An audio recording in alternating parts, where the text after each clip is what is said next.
Hello my dear students. In today's session, we will slightly get into software part. In previous class, we have seen input-output devices, basically keyboard kind difference, mouse, pointing device, then other joysticks. We have seen varieties of input devices. We have seen varieties of output devices.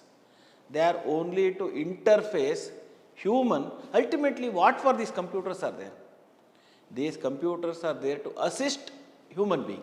So therefore, they should have all inputs which can be given by human. Similarly, what output he can use, they should be developed. So therefore, ultimately, all IVA devices are basically for the human being, for the comfortable, using of computers in his own way. We require IVA devices. Now, from today onwards, from this session onwards, we will move on to programming aspect, which is there as a main core of your syllabus. Here, in your syllabus, you have a specific programming language called C program language. I told you in the last class. From next session onwards, we will be specifically focusing on to C programming. But in today's session, in this session, we will be discussing about a generic kind of programming language. What sort of programming language, what sort of characteristic a typical programming language should be there. After all, what is program then? Program is set of instructions you are getting it executed by the machine. Comparing that to the human system, I told on the first day, you have a lot of instructions are being given to the machine, to the human, and he has learned it and he is executing it today. Today, I would like to do these many activities. For morning, I have to do the, brushing, take bath, then wear clothes, then take breakfast, catch the bus, come to MIT, attend the classes, then go back. Like this, I will be listing out some of the possible things I need to do it. Then I start executing one by one. Then, end of the day, if you really look at all those things, so that becomes a compact one day in your life. These are the things you carried out today in this framework, in this time frame. In this time frame, you have executed, you have done these many things. These are the tasks that you have carried out. If you really look at every task, for example, brush. Doing brush, I have written this one of the tasks that you are doing it in every day. Doing the brush, that itself can be considered as series of tasks. What are? You need to go to the place where there is a toothbrush, right? You need to go to the toothbrush where it has been kept. Take out the toothbrush of yours. Identify your toothbrush. There could be 2 or 3 in your house. You have to pick up that. Next, third thing, open the toothpaste. Put the toothpaste into the brush. Close the tap. Put the water. Then do the brush like this. That completes, morning toothbrush. So this itself is considered as some 5-6 activities. Now, if I consider going to the toothpaste, that is one of the tasks amongst this work, amongst this list of work I told you, that itself can be further divided into so many things, because you have to get up. You have to walk 1 step, 2 step, 3 step, 4th step, take right step, take left, open the door, go to the toothbrush point, put your leg 1 step to the bathroom, plenty of steps.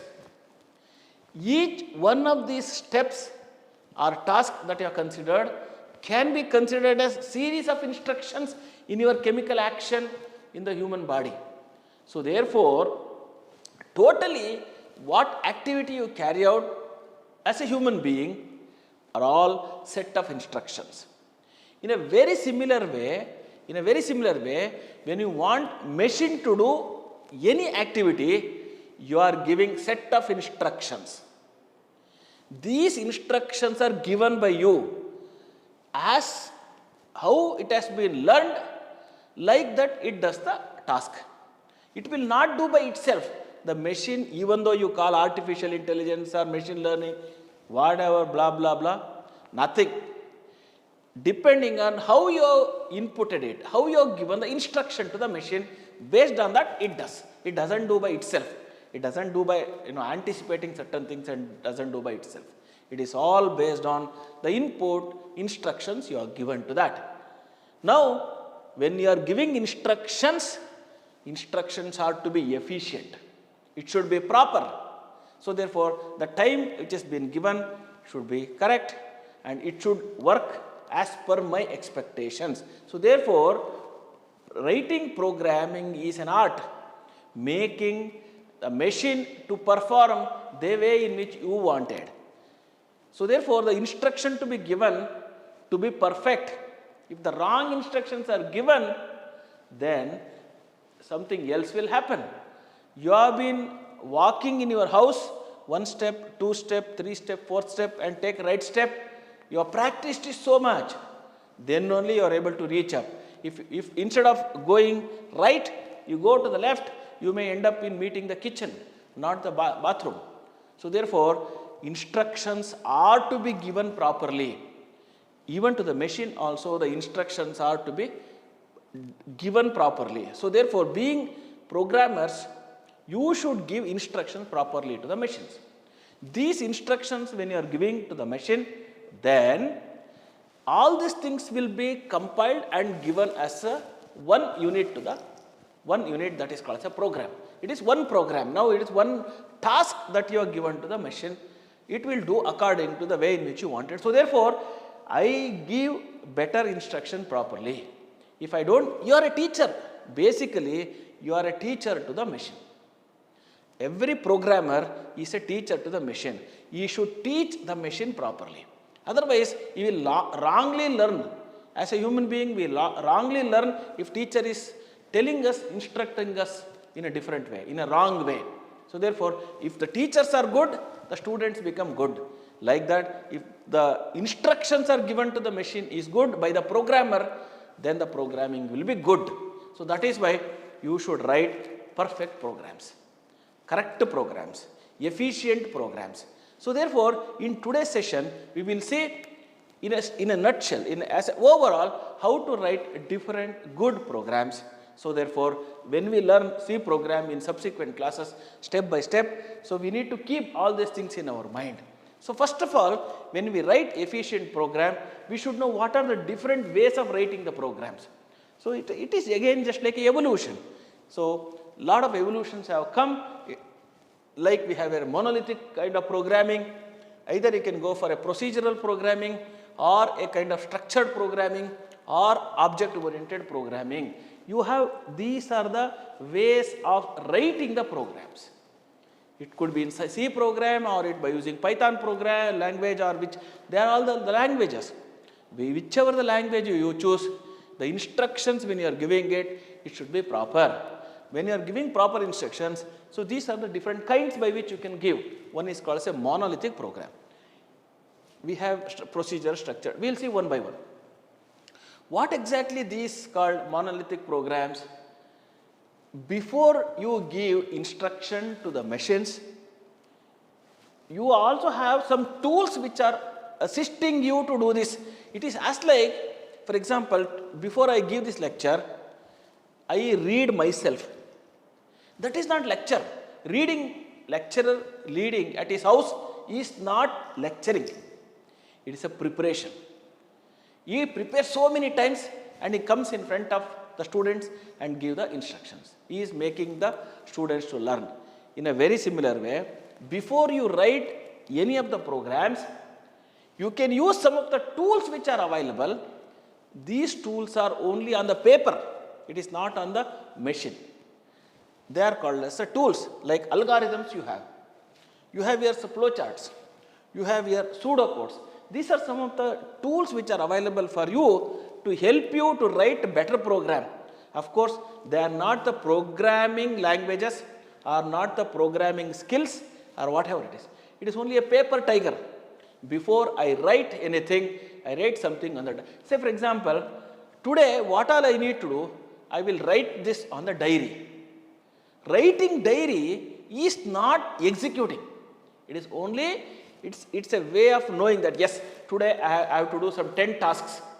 If I write one more task, I may not be able to. I have to plan myself about this total work by using the pen and paper. So these three are called as a pen and paper work. Algorithm is basically for your understanding. I need to communicate to one of my friend who is my software engineer. I need to communicate. I will write the algorithm instead of writing the program. I will write the algorithm. This is how it works. So therefore, algorithm is one way of explaining the things in a, how does the total program works, how the task works. Similarly, you have a flow chart. Flow chart is another tool which is used just to show this happens like this, after this happens. If this gets branched left or to the right, I do this. If I go to the right, what I should do. If I come back again here, what I should do. From here, where I should do. So all those things I am giving this on a time scale. After this, this happens after this. So this is called as a flow chart. And there are some tools which are called as a pseudo codes, as the name itself says. You write some pseudo, you are not executing it, you are writing some pseudo codes just to tell you that actually this works or not. So these are some of the tools you will be using it. Only it's just like a teacher preparing. Before I come to this class, I would have read some books and get ready, mentally ready. Yeah, today I am able to teach for 30 minutes this particular topic. So that is a tool that I have prepared myself actually. Prepared before a teacher coming, mathematics teacher coming and giving a problem to you, he will solve by himself actually. Some of the steps would have been skipped, but he knows that actually this problem has been solved by him in his house. That is not the real class. The real class is on the stage with the students on the board. But before coming to the class, you will be writing at his house. That is called as algorithm, flowcharts, pseudocodes. These are some of the things. Okay, we will now see actually different kind of programming, schemes which are available to do the program better. So one is called as a monolithic program. Monolithic program, as the name itself says, everything is put into a single program. You can call this is like a boys hostel. Boys hostel, everything is there in a single room. Where he is sleeping, writing diary, writing area, keeping the book, keeping the shoes, God's photo, mirror, books, clothes, everything is there in one room. This is called as a monolithic program. All instructions are being written in one specific program. I am calling this as a program. All instructions are there in one single specific thing. This is called as a monolithic program. Everything is included in one specific area. All instructions are packed up in one specific region. This is called a monolithic program. Of course, this can be used for small programming, applications. Second one is called a procedural kind of thing. In case of this thing, now instead of this, I divide this into small rooms, something like this actually. Now I have here one program, I have another program, I have here another program. This program is calling this particular program. How exactly this looks like? This is one procedure. I have divided this into smaller units. Instead of having a hostel kind of thing where you have everything in one room, instead of that I have a 2-bedroom house. In 2-bedroom house, reading area is something different. Hall, TV, watching TV area is something different. Bathroom is separate. Sleeping area is separate. Kitchen is separate. So wherein which each of the functions are kept in different locations. They are assembled, called it as 2-bedroom house. Like that. You have here one small task separated out. Another task separated out. Another task separated out. All those things are kept separately and later they are all combined. This is called as procedural programming. We have here third type, which is of course very close to procedural only, but here we have a structured. Here I write very clearly how exactly the flow of program should happen on a different procedures I have written it. I will be writing the hierarchy. So this is the first program. From here it should pass on to this. If this is not doing good, I should go to this particular program. So therefore, I will be writing it down in the form of structure, the way in which the communication should happen between these small units. You can call this one as, structured kind of, programming. See, there is a major difference between the first three and the last one. The last one is another kind of programming language called programs that you can write. They are called as an object-oriented program. What is this? These three are basically on the data. Here it is an object. What is this actually? I am trying to write the codes based on the objects that I am considering it. The entire object is considered as one unit. I am not really considering each and every unit as a separate kind of thing. I am trying to consider the programming language approach, the writing of the code based on the orientation is on the object. Object as a whole. Now everything is working based. So I decide the object. So based on the programming is now based on the object that you are considered. Right. So for example, I am as a human being, as a teacher, as a human being, I have certain things. All these things are not becoming, a part of this. Now Murali is one object. Now everything is targeted based on this particular thing object. Say for example, now I am teaching you. I am teaching you. You are a student. But my voice is heard by your ears, but I am not addressing ears. Please listen ears of this particular boy. I am not saying like that actually. I am saying with respect to you. You are listening. You are listening means you are listening through the ears only, but I am more targeting on the object. You as an individual thing. Right? Are you listening? You means actually it is yours, but I am addressing as an object, as a whole. So therefore, the programming language that I am writing is based on the object rather than the individual data, whereas in this first kind of programming approach, it is on an individual data basis. This is on an object basis. Okay. As you go further, you will be seeing them in a little more kind of thing. Okay. So we have some more things to be known before we get into any programming language like C. So what are the different kind of, different phases you will be seeing this as a programmer. Any program for that matter, you need to have these many stages. This is called the requirement analysis. Then we have your design stage, then implementation, testing, then deployment and maintenance. Intentionally I have not written the arrow mark. Now we will write the arrow mark. What is this requirement analysis? Requirement analysis is actually what program that you need to write. So you will be collecting all the requirements. Say for example, today your teacher may be asking, please write the quadratic equation, program for quadratic equation. Then you will be collecting all the requirements. You need to have the formula for it actually. What are the different possibilities of getting this actually? Sometimes when I get a negative number, what I should do? So you will be designing, these are the requirements you are collecting it, right? Requirement analysis is basically collecting the requirement. At that stage only, these are all used. Similarly, the next thing is, after requirement analysis, you will be going for a design. You will be designing a specific program. My program should be there like this. I am using this specific programming language. So I am writing this an algorithm. This is how it should get. I should get quadratic equation only with the positive numbers, not negative numbers, though it gives me two types of roots. So I am taking only positive roots. So I am designing it such a way that, right, I am trying to display this root, positive root in a font size of so much on your output screen.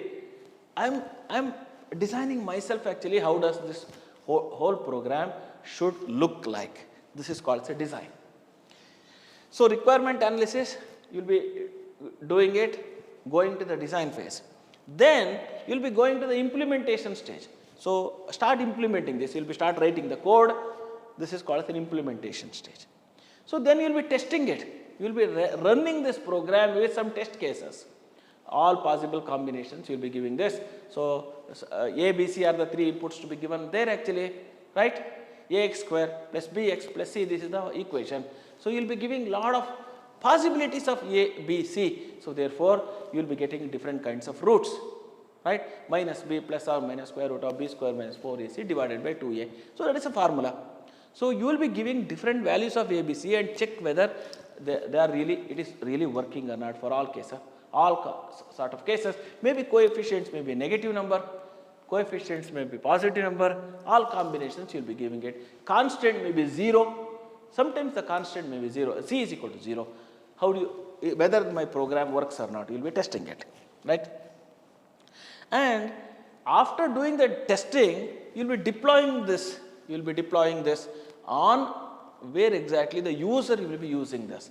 Once you write the program is for what reason? Ultimately it is to be used by somebody else, not by you alone. So therefore you are giving it to that fellow to use it. You have written the program and give it to that fellow to use it. This is called a deployment. And after that actually your job is not over, you need to maintain this. Sometimes he may find some difficulties. So you have to monitor and give support whenever he wants that actually. So these are the different stages of programming. However, the arrow mark not necessarily in this way. Sometimes it should be like this also. Like this also. What does it mean? So say for example in the maintenance you find some difficulty. So you go to the deployment, then you go to the testing, you bring that back and do the testing, and you found that actually the testing it is not working for some reason. While implementing some coding error you would have got it, correct that. Then you find that actually my design itself is something wrong, change the design. Then according to the new design you may collect some other requirements from the user. So therefore sometimes it may be backside also. It is not necessarily one side. So requirement analysis, design, implementation, testing, deployment and maintenance. These are some of the stages that I am mentioning. It can be in other way also sometimes when you are trying to do the correction. Okay. While writing the programs, you will be finding out some sort of errors. These errors also should be known to you. As a programmer, you come across 4 kinds of errors. One is called as syntax error, sometimes you get runtime error, sometimes you get link error, sometimes you get semantic error. Syntax error means actually while typing you have done the mistake. So some syntax should be there as per the expectation. You have written something wrong actually. So then you will get the syntax error. Say for example, there is a syntax called printf. This is one of the syntax, you will be using this, you will be seeing this later. There is a syntax, there is a standard instruction called as a printf, to print something. Instead of this R, you would have written S, PSINTF. Oversight, you are not really looking at this while typing. So you press PSINTF. So this is syntax error. You have done something wrong while typing, while giving input to the machine. Basically, giving input to the machine is wrong. So this is called a syntax error. Sometimes you get some runtime error. Runtime error while running, because you will be not anticipating what sort of error you get while connecting to some other memory manager. It will be there. We will be seeing this. Of course, now itself you will not understand everything, but try to know that actually there is an error called runtime error. While running, you get some sort of errors. So what is that? Say for example, you will be not really knowing that I is equal to 0. Let us consider 0. I am writing I divided by A divided by I. Somewhere instruction, I have written a divided by I. You are not anticipated I becomes 0.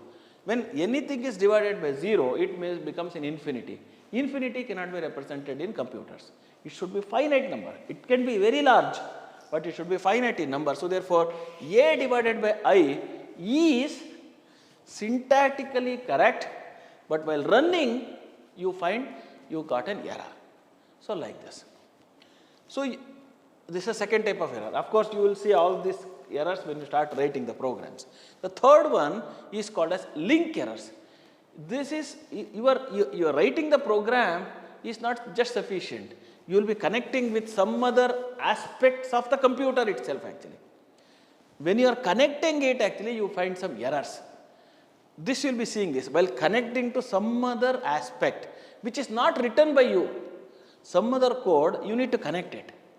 While bringing that actually you find some errors, right? So that is called the link error. So last one is actually semantic errors. Semantic errors, syntactically it is correct, but logically it is something wrong. You wanted to have, say for example, I as an integer, 14 as an integer, then it is fine. But you are typing this is 14.3. You have declared integer, I as an integer, you are thinking that actually integer should go, but you have typed 14.3. It is logically wrong. Semantically, there is a error.